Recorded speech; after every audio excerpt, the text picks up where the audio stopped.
ગુજરાતી કહેવત સોટી વાગે ચમચમ વિદ્યા આવે રમઝટ. સોટી વાગે ચમચમ વિદ્યા આવે રમઝટ.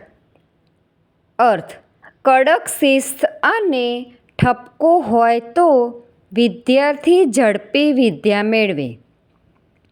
વાક્ય: અમારા શિક્ષક ખૂબ કડક છે, તેથી તેમની ક્લાસમાં સોટી વાગે ચમચમ વિદ્યા આવે રમઝટ કહેવત સાચી પડે છે.